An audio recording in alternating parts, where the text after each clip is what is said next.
Hello, everyone. Welcome to Inside Talk Show. I'm Carla Elizondo. Inside Talk Show, it's an inside job. We talk about all the things on the inside, our thoughts, our emotions, our feelings, our behavior, where it really starts. And we read books every day. We're continuing the book, The Science of Getting Rich. Got that thumbnail, by Wallace D. Wattles. All of the books we read are to learn how to live from the inside out, not the outside in. To learn how to be in control of our thoughts, which will control our emotions, which will control all of our actions, which will control all of our results. So we are continuing chapter 12, entitled Effective Action. You must use your thoughts as I have directed in the previous chapters. You must begin to do what you can do where you are, and you must do all you can do where you are.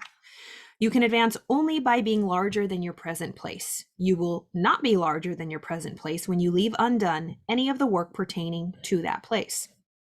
The world is advanced only by those who more than fill their present places. If no man quite filled his present place, there would be a backslide in everything. Those who do not quite fill their present places are a dead weight upon society, government, commerce, and industry.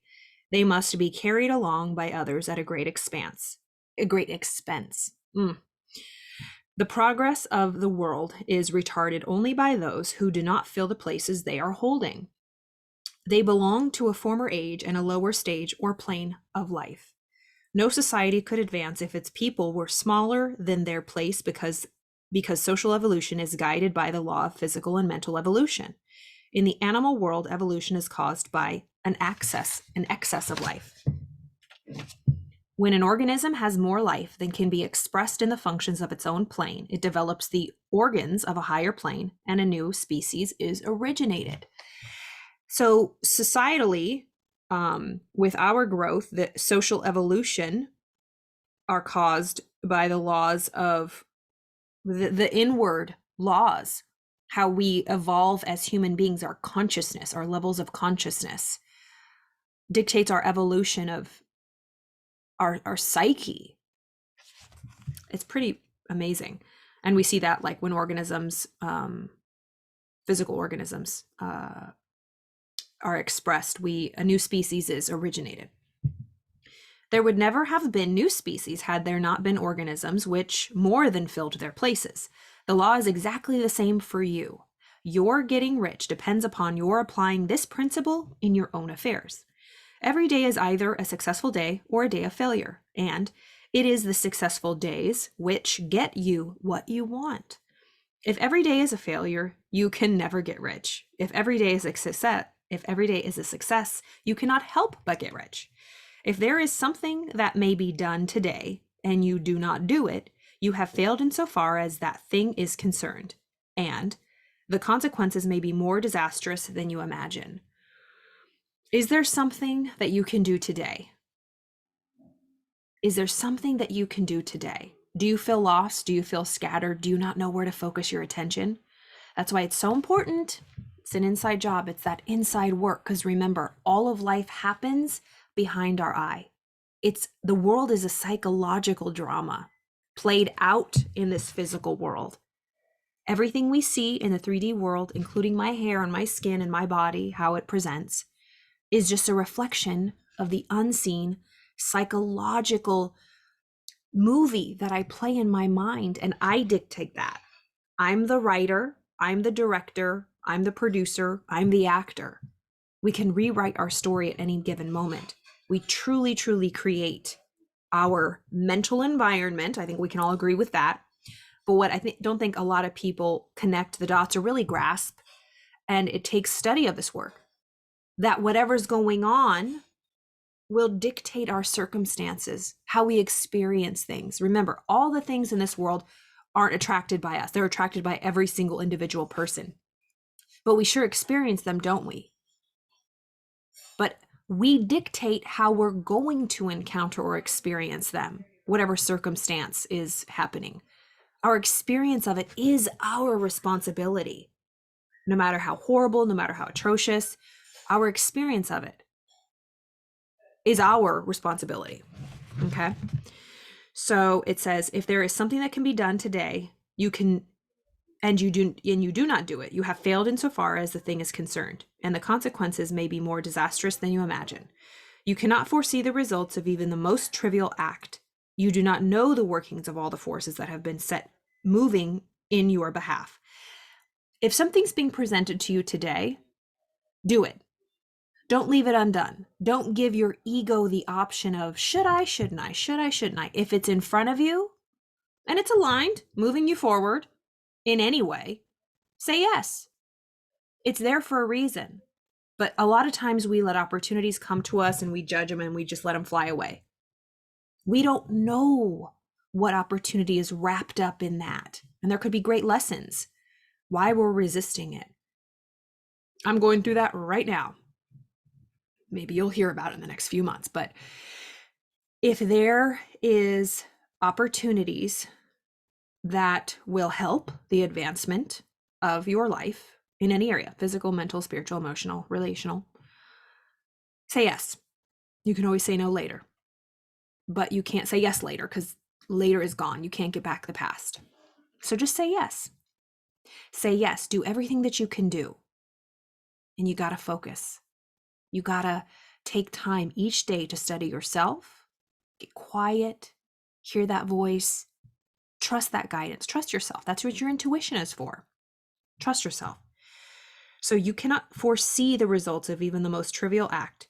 You do not know the workings of all the forces that have been set moving in your behalf. Much may be depending on your doing some simple act. It may be the very thing which is to open the door of opportunity to great possibilities. You can never know all the combinations which supreme power is making for you in the world of things and of human affairs. Your neglect or failure to do some small thing may cause a long delay in getting what you want. Your neglect or failure to do some small thing may cause a long delay in getting you what you want. Do every day all that can be done that day. There is, however, a limitation or qualification that you must take into account. You are not to overwork or to rush blindly into your business. Yeah, don't be chaotic. Don't be scatterbrained. So don't go blindly into your business in the effort to do the greatest possible number of things in the shortest possible time. No. It is really not the number of things that you do, but the efficiency of each separate action that counts.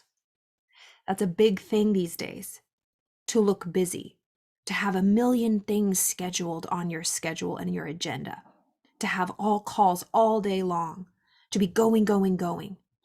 That is not going to bring success. That will breed chaos, confusion, spreading yourself too thin, jack of all trades, master of none. Whatever you do, get a list of 3 good things that you can do towards your health, your spirituality, your career. Focus on those 3 things a day. Set the agenda the night before. Remember, our days start the night before. We have a lot of rituals we do.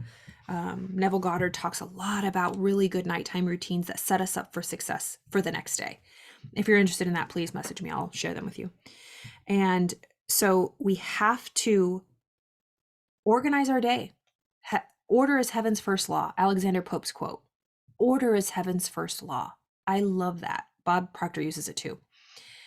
Order, calm, serenity, peace. We want to feel that rather than chaos, mess, busyness, hurriedness, rush. It might seem like you're really busy, but it doesn't mean you're accomplishing a lot. I've definitely been there. And you just lay your head at the end of the day and it's like you were on some wild roller coaster and you don't even know what just happened. The day just flew by and you did a lot, but what was really accomplished? But if you set aside even one activity towards a goal you have, and you really spend a few hours on it, fully, completely there, you will feel so fulfilled. Let's focus, let's get quiet, let's get intentional. That's why goal setting is so important.